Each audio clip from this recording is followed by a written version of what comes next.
ప్రస్తుతం వరంగల్లో నిర్వహిస్తున్న ప్రజాపాలన విజయోత్సవ సభలో పొంగులేటి మాట్లాడుతున్నారు. ఇప్పుడు లైవ్ చూద్దాం. రిలీజ్ చేసినందుకు ఈ జిల్లా ఇన్ఛార్జి మంత్రిగా గౌరవ ముఖ్యమంత్రి గారికి అభినందనలు కృతజ్ఞతలు తెలియజేస్తున్నాను. ఇది సుమారు 1805 చదరపు కిలోమీటర్లతో అన్ని అంగులతో ఆర్భాటంగా ఈ వరంగల్ పట్టణానికి అన్ని వసతులు వచ్చే విధంగా ఈ మాస్టర్ ప్లాన్ ని నిర్మించుకోవడం జరిగింది. ఇక ఇన్నర్ రింగ్ రోడ్డు 45 కిలోమీటర్లు ఉంది.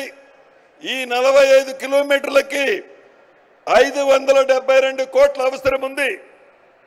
ఈ inner ring road Kakatiya university నుంచి కాజీపేట, తిమ్మాపూర్, ఎన్మాముల, పైడిపల్లి కలుపుతూ నిర్మిస్తారు. ఈ ఇన్నర్ రింగ్ రోడ్డుని 3 విడతల్లో కంప్లీట్ చేయాలన్నది ఈ ప్రభుత్వం యొక్క ఆలోచన. అదే రకంగా భద్రకాళి ఆలయానికి 30 కోట్లు శాంక్షన్ చేసి అద్భుతంగా భద్రకాళి ఆలయ పరిసర ప్రాంతాల్ని ఈ ప్రభుత్వం అద్భుతంగా తీర్చిదిద్దనుంది. వివిధ నిధుల నుంచి ఇప్పటి వరకు ఇందిరమ్మ రాజ్యం వచ్చిన తర్వాత గౌరవ ముఖ్యమంత్రి రేవంత్ రెడ్డి గారి నాయకత్వంలోని ఈ ప్రభుత్వం ఈ ఉమ్మడి వరంగల్ జిల్లాకి 5213 కోట్ల రూపాయలు శాంక్షన్ చేయటం జరిగింది. దీంట్లో 4170 కోట్లు డ్రైనేజ్కి, 205 కోట్లు ఎయిర్పోర్టు ఈ ప్రాంత ప్రజల చిరకాల వాంఛ. ఈ ప్రాంత ప్రజలే కాదు, అటు నిజామాబాద్, అటు కరీంనగర్ ప్రాంత ప్రజలకు కూడా ఈ ఎయిర్పోర్టు చిరకాల వాంఛ.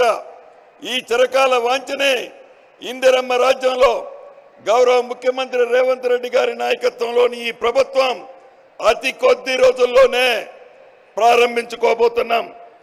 కాకతీయ మెగా టెక్స్టైల్ కి 161 కోట్లు అన్ని వసతులు ఏర్పాటు చేయడానికి కేటాయించడం జరిగింది. అదే రకంగా 157 కోట్లతో కాకతీయ టెక్స్టైల్లో వరద నీరు వస్తుంటే దాన్ని నివారించడానికి దాన్ని కూడా శాంక్షన్ చేసుకోవడం జరిగింది. 74 కోట్ల అంచనాతో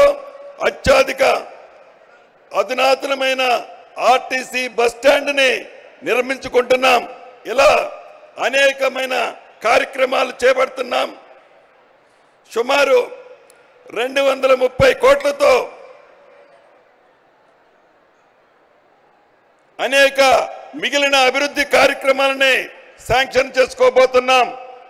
ఇంతకుముందే జనగాం జిల్లా స్టేషన్ గన్పూర్లో కూడా 26 కోట్ల రూపాయలతో డివిజనల్ స్థాయి కార్యాలయ సముదాయాలని అన్ని ఒక దగ్గర ఇంటిగ్రేటెడ్ సముదాయాన్ని కూడా నిర్మించుకోబోతున్నాం.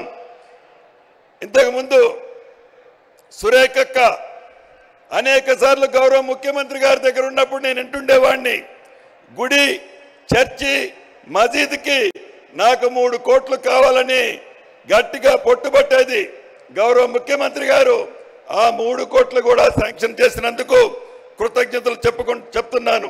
ఇలా అనేక కార్యక్రమాలు వరంగల్ జిల్లాని హైదరాబాద్ తర్వాత అన్ని రంగాలలో తీర్చిదిద్దే విధంగా అద్భుతంగా హైదరాబాద్తో సమానంగా వరంగల్ జిల్లాని నిర్మించాలన్నదే ఈ ప్రభుత్వం యొక్క ఆలోచనని తెలియచేసుకుంటూ, ఇంత పెద్ద ఎత్తున నిధులు ఇచ్చినందుకు గౌరవ ముఖ్యమంత్రి గారికి వరంగల్ జిల్లా ప్రజల పక్షాన అభినందనలు కృతజ్ఞతలు తెలుపుతూ సెలవు తీసుకుంటున్నానన్నా.